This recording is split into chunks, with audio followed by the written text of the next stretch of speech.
Bien, seguimos acá en el programa en directo y lo anunciado está con nosotros Paolo Agassi, un director boliviano, ítalo-boliviano, pero prefiero llamarlo boliviano porque así nos apropiamos de todo lo que él ha hecho, de todo el significado, el apoyo, el desarrollo de la cinematografía boliviana. Paolo, muchas gracias por aceptar la invitación. Estás nuevamente en tu casa, hace muchos años estuviste tú en Canal 13 Televisión Universitaria. Sí, por supuesto, ¿no? Cuando no había la televisión privada, había solamente el canal estatal y había la televisión universitaria. Además fue una época muy interesante porque hubieron muchas iniciativas, ¿no? Yo recuerdo, por ejemplo, con mucho cariño y como una experiencia muy linda el taller de cine que se creó dentro de la universidad, ¿no? Entonces, un retorno, digamos, a algo que conozco bastante bien. Y de ahí salieron varios directores, te hablo de Marcos Loaiza, nuestro amigo Diego Torres. Muchas personas, sí, Raquel evidentemente. Romero, sí, ¿no? sí. Bueno, en esa época, además, en ese taller prácticamente enseñaron todos los maestros de cine boliviano: San Ginés, Ruiz, Antonio Guino, Luis Espinal, Pedro Sus, Carlos Mesa, Hugo Roncal. Realmente todos dieron su aporte, digamos, en el taller. Fue una experiencia hermosa. Paulo, yo quisiera, mucha gente sabe que eres el gran cineasta boliviano, pero ¿cómo tú llegaste al país? Coméntanos, ¿por qué elegiste Bolivia? Bueno, decía Luis Espinal, hablando de Luis Espinal, gran maestro, que decía, da más carta de ciudadanía morir en un pueblo que haber nacido en él, ¿no? Son pocas las personas que eligen dónde vivir, no dónde nacer, porque evidentemente es imposible, pero dónde vivir. Yo nací en Italia, me considero italiano, pero elegí vivir en Bolivia porque me gustó. Vine como turista, en cierto sentido, me gustó y me quedé. Nada más que eso, ¿no? Entonces no hay otras explicaciones que sea más que eso.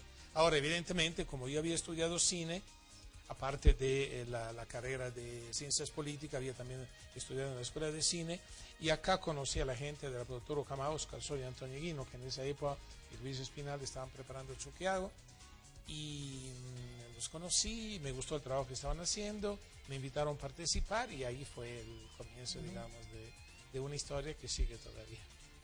Pero sin lugar a dudas, digamos, el estreno como director acá en Bolivia fue muy sucio, ¿no es cierto? Bueno, sí, hice algunas cosas pequeñas antes, participé evidentemente en Chuquiago, ¿no? Como asistente de dirección de Antonio Guino, pero mi primera obra importante a nivel de director fue evidentemente mi socio, ¿no? Y claro, esa es una de las cosas también que explican por el motivo por el cual todavía he seguido esa carrera, porque mi socio fue un éxito realmente muy grande a nivel nacional, pero también a nivel internacional. Entonces fue un bautizo muy, muy poderoso, muy fuerte. Una ¿no? película road movie, como llaman los gringos.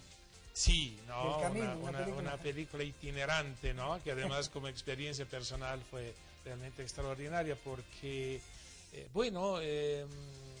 vivimos en la carretera, filmamos en la carretera y, bueno, una experiencia además formativa muy importante al margen de lo cinematográfico. Pero en aquel ¿no? tiempo debe ser todo un desafío hacer cine aquí en Bolivia, ¿no? Con equipos rudimentarios, producción muy precaria, no sé cómo sería. Era diferente, es decir, si era mejor o peor, no sé, era muy diferente, mucho más complicado, pero al mismo tiempo mucho más sencillo porque el trabajo era más de equipo, no sé, era diferente. Yo me pregunto de vez en cuando si volvería a filmar en esas condiciones. Digo que no, pero después también viene cierta nostalgia de hacer las cosas como se hicieron, sobre todo considerando que el resultado fue realmente muy, muy importante, ¿no? Entonces yo digo, no es tanto las condiciones en el cual uno se encuentra filmando, es también el espíritu con el cual uno filma, ¿no? Y creer, digamos, en lo que está haciendo,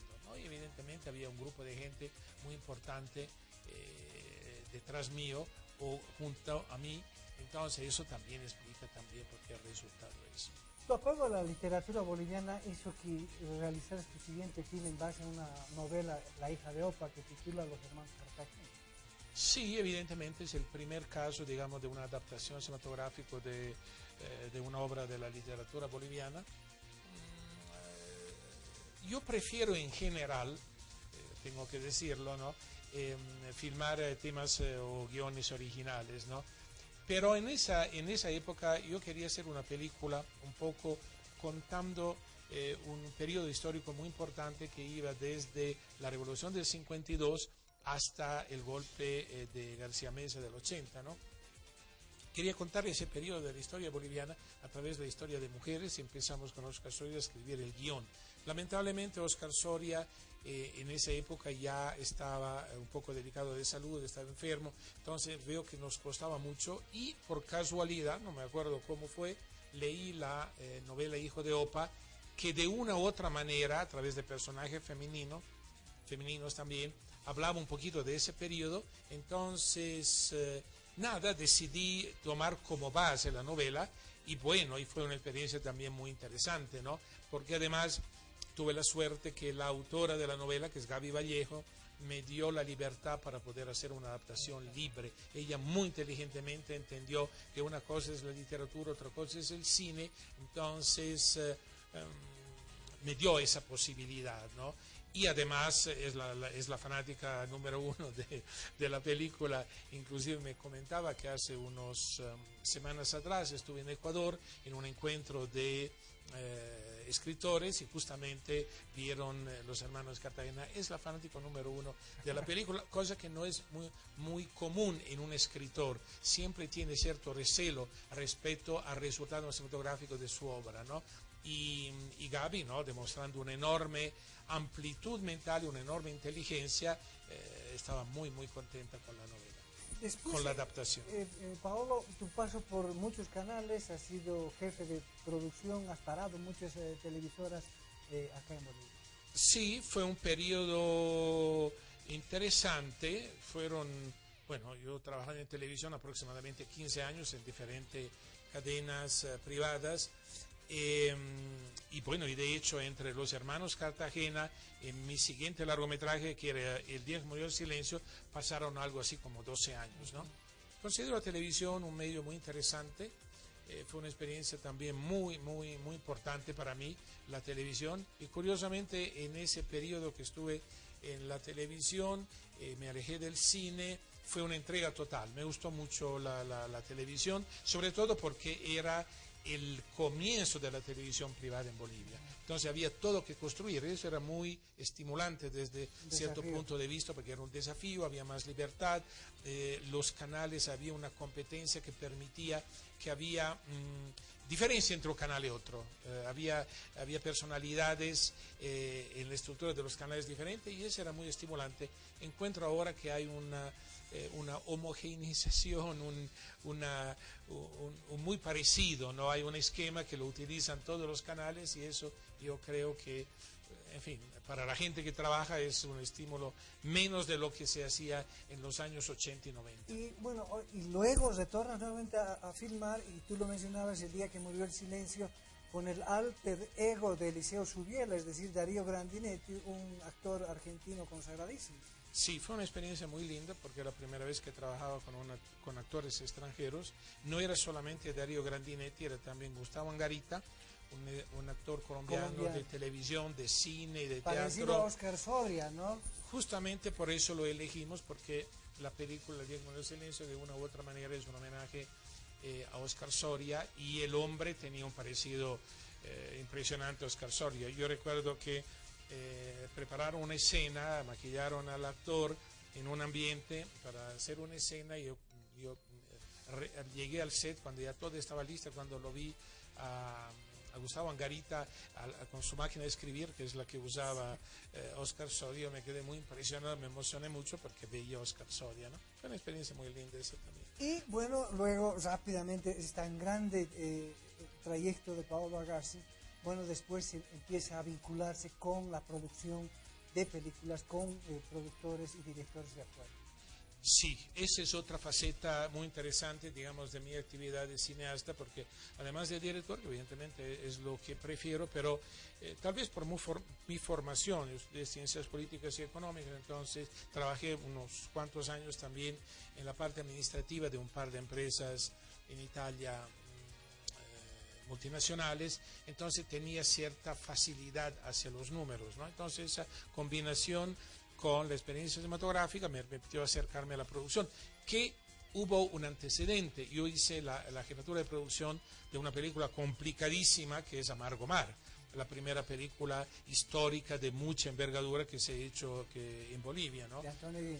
De Antonio Guino, que fue, digamos, realmente un desafío muy grande ese también por la magnitud de la producción, ¿no? Después de eso también hubo otra experiencia que fue hacer la producción de la segunda película de Juan Carlos Valdivia, que era American Visa, la adaptación de la novela de Juan Recacochea. Luego también hice la producción de la película sobre Jaime Sáenz de Mela Márquez. No le digas que todavía no se estrenó por las dificultades económicas que hay para terminar. Entonces era una película muy interesante, espero que se termine, se estrene pronto. Y luego vienen ya las coproducciones, ¿no? Postales a Copacabana con Alemania y Black Thor con España. Y precisamente vamos a hablar de Black Thor. La anterior semana se conocieron los premios en España. Esta película ha sido galardonada con 4 premios importantes. Sí, bueno, el mes de febrero es el mes de los premios, ¿no? Es un poco el balance de la actividad cinematográfica de los años anteriores. Están los Óscares, están los Goyas, están los premios BAFTA, que es el Oscar del cine inglés, están los premios del cine europeo, es decir, es un poco resumen, ¿no? Pero evidentemente para el cine de habla hispana, los Goyas es el referente más importante, ¿no? Y bueno, evidentemente hay una gran satisfacción porque evidentemente los premios no son un fin, pero son un medio, es decir, a través de los premios las películas adquieren un realce mayor y es más fácil comercializarlo. De hecho, gracias a los Goyas vamos a reestrenar Black Thor este jueves, ¿no? En el Multicine, para los que no tienen la posibilidad de verlo, ¿no? En el cine, que es otra cosa que no verlo en su casa, en el televisor pequeño, ¿no? Porque evidentemente uno de los valores de la película es su calidad estética, gracias a una estupenda fotografía, que ganó el premio a Mejor Fotografía, pero en función de unos paisajes extraordinarios que son los paisajes nuestros, ¿no? El Salar de Uyuni, que es la estrella de la película desde mi punto de vista, ¿no? Porque se ve el salar como nunca se ha visto y eso es una gran promoción. Es un protagonista, ¿no?, más del drama, si quieres. Evidentemente el salar no es simplemente el contexto donde se desarrolla un drama, pero es también parte, digamos, de ese drama. Hay que decir una cosa, evidentemente nosotros hemos ganado 4 premios básicamente en los rubros técnicos. Es una satisfacción porque son los rubros donde más participación